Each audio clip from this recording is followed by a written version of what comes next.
porque surgiu na sequência de... Eu nasci no entroncamento e gosto muito de fotografias também, portanto, gosto de entroncamento, gosto de fazer fotografia e tinha já muitas fotografias feitas em papel. E como eu agora tenho feito uns trabalhos nestes álbuns assim, achei que as coisas concentradas no álbum ficavam melhor. E então comecei a digitalizar as fotografias e comecei com uma ideia de fazer um álbum. Mas depois, digamos assim, com muitas fotografias que eu tinha, comecei a ver que um álbum não ia chegar. E então fiz o primeiro para também mostrar à Câmara, para agora poder ter algum acesso ao arquivo fotográfico da Câmara. Fiz este, digamos assim, mais ambientado para a Câmara também perceber o que é que eu me proponho, o trabalho que eu pretendo fazer. E então fiz este álbum e neste álbum pretendo retratar a evolução urbanística do entroncamento. É claro que só as minhas fotografias não chegavam, como eu tenho alguns conhecimentos de pessoas que também fazem fotografia e que desde já agradeço a colaboração que tiveram comigo, pessoas também de história e outras que fazem fotografia, às quais eu vou tendo, digamos assim, vou fazendo alguns pedidos para ver se também eles têm alguma coisa que encaixe no meu trabalho. E desde já agradeço a colaboração dessas pessoas todas. Não consigo estar aqui a enumerá-las, nem vale a pena, porque senão podia me esquecer de alguém e era mais complicado. Então, como eu digo, resolvi fazer este primeiro álbum com a evolução urbanística do entroncamento. Ou seja, é claro que, recuando muito tempo na história, não temos assim tanta fotografia como isso. Aquilo que o início deste álbum pretende, digamos assim, fazer ênfase de quando o comboio aqui chegou, aquilo que havia na altura, que eram os casais, e que mais à frente eu mostro quais eram a localização deles, quando aqui chegou o comboio. Pronto, e a partir do momento em que eu tenho mais fotografias, vou começando a fazer essa história, digamos, a partir de datas mais recentes, porque o comboio chegou aqui em 1880, por volta disso, não é? E não há fotografias dessa altura, pelo menos que eu tenha conhecimento, ou que eu tenha acesso a elas. Mas pronto, faço essa retrospectiva histórica e a partir de uma certa altura em que já tenho mais fotografias e consigo, principalmente a partir da década de 50, também alguma coisa já se consegue fazer, digamos assim, mais um trabalho. O objetivo dos álbuns fotográficos que eu vou construir com este inicial é mostrar aquilo que já foi e aquilo como é nesta altura o entroncamento. E vou tentando ter fotografias de como foi e como está. O objetivo a partir daí. Depois também, logo passado pouco tempo, surgem os quartéis e continua a haver dificuldade de alojamento nesta zona sempre. E é por isso que vai também permitir que depois se desenvolva a nível urbanístico aquilo que se desenvolve, porque esta chamada de muitos operários, principalmente da Beira Baixa e do Alto Alentejo, é claro que de todo o país, depois com os quartéis, são chamadas pessoas para aqui, porque é preciso muita mão de obra, mas essencialmente muita gente da Beira Baixa e do Alto Alentejo é a grande maioria, digamos assim, do fornecimento de mão de obra aqui à zona da parte da implementação do caminho de ferro. E depois eu faço aqui aqui atrás tem só a ideia de que o caminho de ferro liga todas as unidades militares, porque também para elas é importante que tenha este escoamento e esta ligação ao caminho de ferro nacional. E depois aqui, esta parte é só para focar que o cordão, digamos assim, umbilical que havia em termos de caminho de ferro da rede nacional aos quartéis foi cortada aqui há uns anos atrás. Era aqui nesta rua, logo ali situada até Roberto Camões, e então já desapareceu essa ligação do caminho de ferro às unidades militares. Depois da dificuldade que existiu no alojamento de muitos trabalhadores ao princípio quando vieram para cá, porque fala-se que inicialmente muitos tiveram que ser alojados em barracas e em tendas, e depois, quando começou a chegar mais gente, à medida que o entroncamento foi sendo urbanizado.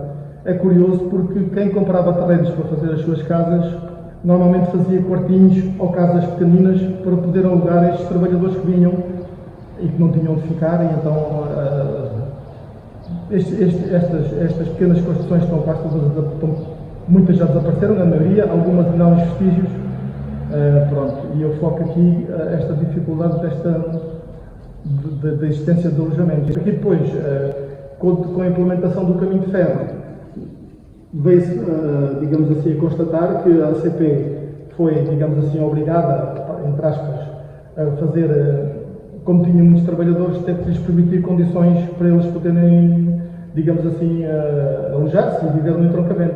Então fez uma série de bairros à volta das instalações do caminho de ferro, inclusivamente postos de saúde, o armazém de víveres, etc. Uma série de condições que fizeram também com que fosse mais fácil, digamos assim, alojar os trabalhadores do caminho de ferro. E também porque esta zona, segundo se fala, uma zona de charneca, de olivais, também foi fácil, em uma zona plana, foi fácil ao caminho de ferro instalar-se e crescer, porque não havia mais nada, em termos, se calhar, de expropriações, seria mais fácil.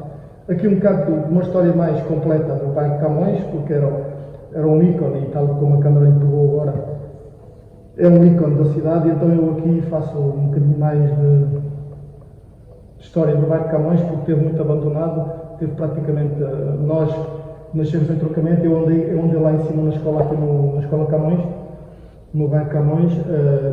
Quem assistiu a isto, era uma pena que isto tivesse tudo, digamos assim, ao abandono e dia para dia tivesse a degradar-se, que era aquilo que estava a acontecer. Foi muito bom a Câmara ter pegado e ter avançado com esta reconstrução. Depois aqui o bairro do Boneco também está abandonado, acho que vai haver projetos para ele. O caso aqui da Vila Verde, estas moradias aqui embaixo já desapareceram para construir aqui um parque de estacionamento. Este bairro todo aqui já desapareceu, que a CP tinha construído. Pronto, o armazém de víveres e o posto de saúde que a CP construiu. Já na década de 70 surgem as primeiras, digamos assim, os primeiros apartamentos aqui na Zona Verde. Prédios de segundo andar. O que é curioso é que isto foi tudo, esta área da Zona Verde foi toda loteada, digamos assim, e entregue os vários lotes a vários construtores, por isso que cada prédio é diferente uns dos outros, praticamente são quase todos diferentes uns dos outros, principalmente porque as construções também foram feitas em anos diferentes, que às vezes havia um bloco que era feito e ficava um lote por fazer, não foram todos feitos assim em pouco tempo, ainda demorou alguns anos a ser toda fechada, digamos assim, a esta zona, e é por isso que nós assistimos aos apartamentos serem quase todos diferentes uns dos outros. É a primeira urbanização, digamos assim, de andares que é feita no entroncamento no início dos anos 70. Depois também, ainda no início dos anos 70, mais uma vez com a dificuldade de alojamentos que existia, principalmente para os trabalhadores da CP, assiste-se à formação de uma cooperativa, que é a Coferpor, aqui no entroncamento, junto aqui ao ciclo preparatório. Assiste-se à fundação desta cooperativa, que vai, por fases, vai fazendo sucessivamente construções urbanísticas, de maneira que facilite, digamos assim, também um bocadinho o alojamento, principalmente às pessoas que eram da CP, porque é uma cooperativa ferroviária. E então volta a haver outra vez mais facilidade em alojamento. Eu aqui foco porque depois começam a aparecer construções em pequenos espaços, ou seja, quase no entroncamento, todos os espacinhos que vai tendo vão sendo aproveitados pelos construtores, porque instalam-se aqui muitos e vão procurando, e depois vão vendendo, e as construções vão sucessivamente ocupando os terrenos desocupados, porque continua a haver facilidade, ainda hoje há a urbanística, e então, pronto, as construções vão acontecendo, porque também a procura de moradores também continua, e as construções vão sempre continuando. A urbanização do Bonito, que foi sendo, digamos assim, urbanizada, passa a expressão, com moradias, felizmente, digamos assim, se calhar para Canamora também, é uma área mais, eu costumo dizer que é uma área mais airosa, mais, pronto, só com moradias. Uma coisa que há 20, 30 anos atrás, quando eu fiz estas fotografias, isto era matagal, e até era terreno pantanoso praticamente, porque até os invernos eram mais chuvosos, e era uma zona baldio, e hoje está como está em termos de construção e desenvolvimento urbanístico, está uma coisa, pronto, não tinha nada a ver. Aqui a parte então assim das torres, que eu falo das torres.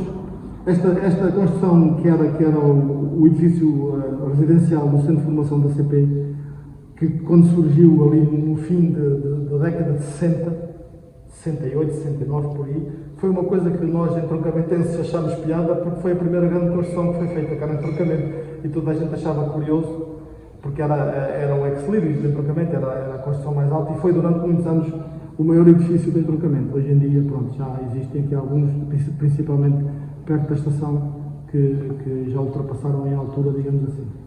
Aqui é só para focar talvez a primeira rua do entroncamento, a Rua Latino Coelho, que é uma rua que tem a sua história, porque até pelos cafés que tinha e por ficar perto da estação do Caminho de Ferro, era uma rua muito frequentada. Ao longo dela toda tinha muitos cafés, muito frequentada pelos trabalhadores da CP, muito frequentada por militares que à sexta-feira e ao domingo à noite ou iam de fim de semana ou vinham para os quartéis, e muita gente frequentava estes cafés e restaurantes, principalmente à noite, para depois poderem ir, digamos assim, para as suas unidades militares. E também alguns trabalhadores da CP que diariamente estavam por aqui, nas oficinas e assim, e então vinham aqui a esta rua, que teve muito movimento mesmo. E vinham aqui porque vinham almoçar, vinham jantar, e era a grande zona de entroncamento, digamos assim, em termos de restauração. Faço uma pequena homenagem ao Ritejo, numa parte que eu tive de inspiração e construí, digamos assim, se posso chamar um poema, que eu fiz de homenagem a quem construiu, digamos, toda esta parte do entroncamento, talvez os pioneiros do Caminho de Ferro, etc., que permitiram que o entroncamento seja aquilo que é hoje, porque, ao bem ou mal, é aquilo que nós temos, e foi o trabalho de pessoas que cá estiveram antes de nós. Pronto, aqui faço deixo uma mensagem para o futuro. Deixo uma mensagem não, faço uma constatação para o futuro, porque o comboio permite, digamos assim, esta evolução que o entroncamento teve ao longo destes anos. Ou seja, traz e transporta os viajantes que, ou de passagem ou de residência fixa, vão ficando e vão aumentando aquilo que o entroncamento foi e é uma cidade sempre em constante evolução, principalmente porque o comboio é o principal meio que tem projetado tudo isto que o entroncamento é hoje.